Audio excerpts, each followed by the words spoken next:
So your boy just finished reading the Soul Society arc, and I'm actually like halfway through the Arrancar saga. I'm doing my big reread of Bleach, getting all the colored scans and everything, so the videos will look a little bit nicer. And after I finished the Soul Society arc, not only do I want to do like a full power scale for like the entire arc and pretty much rank all of the characters, but specifically I want to rank the captains as they are in the Soul Society arc, because I think this is actually a really interesting thing to kind of discuss, because a lot of these characters that'll later go on to not necessarily be the strongest, like say someone like Toshiro, who seems to kind of fall off for a little bit and then picks back up in the Thousand Year Blood War, they're a bit stronger if you're just looking at them in the Soul Society arc. So I have it arranged into 4 different tiers because, I'm not gonna argue with someone on being like, well, is Shinsui stronger than Jushiro? Let's debate that, right? It's like, no, I'm just gonna put them in the same tier because at the end of the day, who cares? As long as we can get them in a pretty agreeable tier and we have them ordered in a somewhat correct way by tier, I think that's going to be absolutely fine. Now, obviously, I think the 2 easiest to actually go ahead and just put up here are Yamamoto and Aizen in God tier. Pretty obvious, with Yamamoto being stated by people like Nanao to be, more than like twice the strength of a captain, because she's like, oh man, even coming in here with 2 captains isn't enough. We need like 3, 4. It's just foolish to even challenge this person. And then on the other hand, we actually know that Aizen is on the same tier as Yamamoto's because Yamamoto considers him to be like unreachable or like undefeatable in a certain sense, like as Aizen is getting ready to leave the Soul Society, right? Like Yamamoto actually does hold him in this kind of strong regard, right? And so we actually know just within this own arc itself that Aizen does have this power to be considered in this god tier as well. He also does one-shot Toshiro, who actually is able to have a pretty good fight with Gin. This is Bankai Toshiro as well, so it does make Aizen look really, really strong. He one-shot Sajin as well, and Sajin, from the brief instance we see, is actually able to go toe-to-toe with a stronger Kenpachi than the one that fought Ichigo. So yeah, definitely has a lot of really strong feats going for him. After this, in the high tier, I feel like the 2 most obvious choices would be people like Shunsui and Jushiro, because they're not quite as strong as someone like Yamamoto, but with things like the data book saying that they are like transcendent fighters, and even if you don't want to use the data book for the purpose of this discussion, even Yamamoto calls them like transcendent fighters, right? He says that they have this transcendent combat ability and that they're like head and shoulders above the other people around them. So it's like Shunsui and Jushiro clearly held in higher regard than a lot of the other people, but this is actually where stuff is going to get a bit interesting. So I'm actually, and again, I need you guys to keep in mind, we are just looking at the Soul Society arc by itself. Keep your pants on, don't let them fly off of you or anything like that.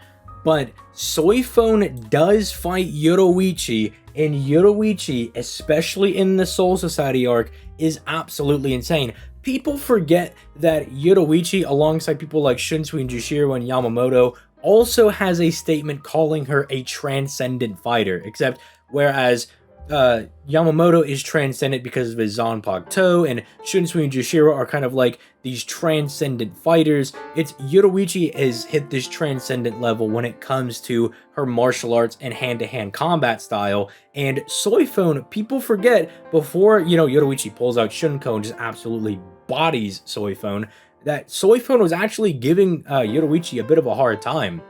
They were fairly relative for the majority of the battle. Soifone was clearly able to draw blood from Yoruichi and push her into a corner until Yoruichi finds the need to go ahead and use Shunko to end the fight rather easily. But it's like, yeah, Yoruichi, it's just the fact that it's not the Shunko that's transcendent. They don't call that transcendent. They call her transcendent way before that, when they're just talking about her with just her raw martial arts. So Soifone being able to fight her actually makes Soifone really insane when it comes to the first arc, like the Soul Society arc. It's just, she's not quite, as we all know, going to live up to that hype of being able to fight a transcendent fighter. Also notably, she is the one alongside Yoruichi to restrain Aizen on Sokyoku Hill. So I don't know, maybe Kubo had big things planned for Soifone. As I was rereading it, I was like, dang, this character's a little cracked, and then doesn't really go on to do very much else. But hey, when we're just looking at the first arc, really, really insane. Speaking of Byakuya, because Yoruichi is able to kind of tangle with Byakuya a little bit, Byakuya should also be up here in this high tier area because he's just like held in regard as like one of the strongest captains. He's known as the most famous captain, as it's said on the bridge scene. Like Ganju's like, this is just the most famous captain in the entirety of the Goche 13. He was born with abnormally high spiritual pressure, being a noble. He's able to take on Bankai Ichigo, which should actually make him somewhat relative to someone like Kenpachi in this arc, because he and Kenpachi have very similar feats. Kenpachi fights an Ichigo who takes on like the power of Zangetsu and potentially even the power of his inner hollow, to be like kind of like a pseudo Bankai Ichigo, where Zangetsu's taking more of the control, and Byakuya fights Bankai Ichigo, where it seems that now Ichigo's kind of subdued Zangetsu and he's in control of that power, right? Like that seems to be the dynamic Kubo's trying to make with the two fights, that Ichigo gets a semi-Bankai-esque form when he's fighting Kenpachi, and then he actually achieves said Bankai form when he fights Byakuya, right? So they have like a very, very similar thing going on here with their feats.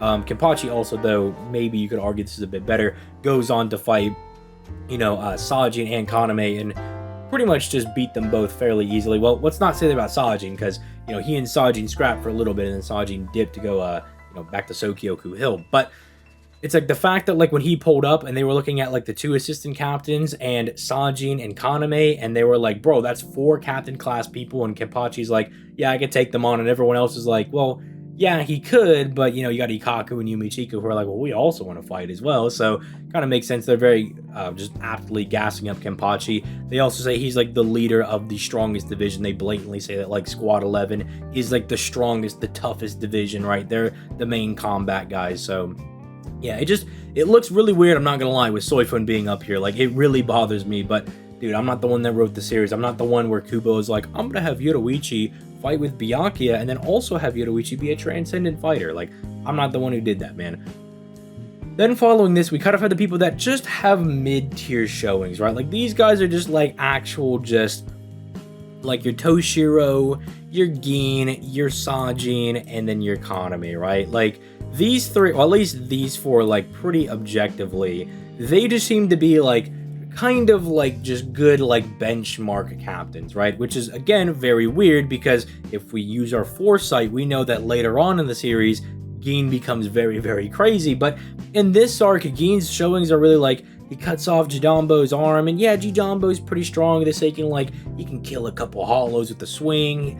You know, he's able to push back Shikai Ichigo, who is, you know, no slouch himself. Shikai Ichigo is able to fight people like, you know, Ikaku, who's like like lieutenant captainish tier himself. He's able to fight against Renji while fatigued and still manage to pull out a slight W, squeak it out. When he hardens his spiritual pressure in Shikai, he's able to at least cut Kenpachi. So it's like, Gin, you could definitely argue, like, could kind of be up there, but he doesn't have that upper echelon of feats when it comes to the Soul Society arc. Like, that's kind of where his things cap out, and his main thing in this arc is actually, you know, fighting Toshiro. Another thing that kind of maybe is what is also keeping Gin down here in mid-tier for me, at least, again, just looking at the Soul Society arc, is that he was unable to kill an injured Byakuya. If you guys remember that after Byakuya just gets slammed throughout the entirety of his fight with Ichigo, like, he takes like a triple Getsuga holified barrage from Zangetsu, and then he gets like cut by the condensed black Getsuga, then he like leaves, comes back to save Rukia from being skewered by Gin, and I'm like, Gin, you can't kill this guy who's like already dying. It's either that like Gin really just doesn't have the chops in this arc, Kubo is keeping him really low key, or Byakuya and Kenpachi people in this tier are just that much more built different. But yeah, and then Toshiro just doesn't have any really big outstanding feats in this arc. Like, Toshiro and like even to an extent like Mayuri, I feel like are almost Kubo's benchmarks of what a captain is in this arc. They don't do a whole lot. Mayuri is like one of the ones that like is kind of like introducing Uryu to what the concept of a captain is. And so it's like they're kind of just like, oh yeah, these are what captains are. Like, they seem like they're pretty strong. They have like kind of like nice niche abilities. Mayuri more so because he's the scientist guy, but you know, Toshiro can like control the weather and do like a bunch of ice manipulation and everything. Kind of like more the actual, like in this arc, what it means to like be a captain is what they're showing. And then Kaname also, unfortunately, like he has the feat again. Like you could argue with Gin is like, yeah, he could like kind of crack into like high tier as well, because he can damage Kenpachi, right? Like he can do that, but he just doesn't have the chomps to actually like take him out. It's like once they actually start fighting, it's like, oh no, dude, like Kaname just does not have it, dude, because Kenpachi has none of his senses and he's still whooping Kaname right now. Like it's still not looking very good for the boy. So yeah, just definitely like doesn't quite have enough chomps to really break into this high tier where you have like the transcendent captains, you have the guy that fights the wonder child prodigy god Ichigo and his Bankai, you have the guy that's like the strongest, is the head of the strongest division. It has you know, is able to take on potentially 4 captain class opponents and just kind of shrug it off like it's nothing. Was prepared to fight both of these two in Bankai, and just, you know, they just don't have the chops for it. Sanjin, you maybe could try and argue. Now, Sanjin is interesting. Sanjin could kind of go either way, and in fact, just on the fly here, actually, just for this, I'm going to put Sanjin in the middle, because Sanjin, weird tier. Because here's the thing. Sanjin was going to fight Kenpachi. Kenpachi looked excited to fight Sanjin. Now, is that because Sanjin is just a big beast man, has a giant Bankai, or is Sanjin actually strong? Here's the other thing. Go back to the panel where Sanjin gets blasted by Kurot Hitsugi, right? Look at those panels, because I had to do a double take on this panel, because when we see Sanjin get back up and say, I don't need healing or anything, he's not damaged, even though Kurot Hitsugi has the puncturing effect, right? Where like it punctures you and like tries to like stab into your body and everything in that incomplete form. It doesn't damage Sanji, right? Like he's not actually bleeding. If you look at his clothes are fine, right? Now in the anime, I know the anime did it a little bit differently, but we're talking about the manga here. And in the manga, Sanjin kind of just gets up and walks it off. So it's like Sanjin low-key in the Soul Society arc might be like this high tier insane god character, because he just kind of got knocked out by the Kurot Hitsugi, might be the best way to go ahead and say it. Well, even then we know he didn't get knocked out, because it shows a panel of him like kind of opening his eye as like Kaname and them are like leaving, and he kind of like gets up and he's like, Kaname, why did you do this, right? So it's like we know he didn't actually get like knocked out, but it just like incapacitated him maybe for a little bit. Like I don't know exactly what the word to use there, but it's like Sanjin might be super nasty with it, right? Like he might actually be stupid insane. So he's the one weird one over here that kind of hard to place. And then, I mean, we all know that like Unohana, we all know she's Giga OP, but in the Soul Society arc, she's just kind of like, yeah, I'm a medic, I'm a pretty good detective, I kind of figured out the Aizen thing, but she doesn't really fight anybody. She kind of threatens some people, right? Like she threatens some members of Squad 11 and stuff like that, but we don't really get anything like super crazy for Unohana yet, and we won't get anything really crazy until the 1,000-Year Blood War. But yeah, this is generally how you would kind of rank people in the Soul Society arc. Now, if you wanted to get more specific and you were like, well, who would win a lot of these fights? That's where things get a little bit dodgy, because, for instance, like Shunsui, we know what his abilities are, but the Soul Society arc doesn't reveal what he does. So as far as we know, Shunsui and Jushiro just have 2 swords, right? But they should probably be able to beat like these people, just because we see like a little bit of the aftermath of their fight with Yamamoto, and like they're like you can see like Jushiro has like a little like blood stain on his head, but they're like overall fine. So it's like they're clearly fighting Yamamoto. He's clearly trying to kill them because they're bleeding, right? And like they're taking some damage, but they're not dead. So they are like conversely also holding their own a little bit. So it's like this actually also might just be like one of the more accurate ways to do it. I mean, you know, probably like if you were looking at like in terms of like who would beat who, it'd probably just be like Mayuri has too many hacks and weird abilities. He could just do what he did to Uryu and just nuke the area with Ashisogi Jizo and then turn into slime. Kaname's ability is really broken. Unfortunately, they only use it in this arc. And Gin seemed like he was going to get the upper hand maybe in the battle against Toshiro. They're portrayed as being relative in this arc. Again, I know Gin later on, we know he's stronger, like he's probably holding back in this arc, but again, I know there's people that are like gonna, you know, be a little slow watching this video, but we're just looking at the Soul Society arc. That's what makes the arguments fun here, right?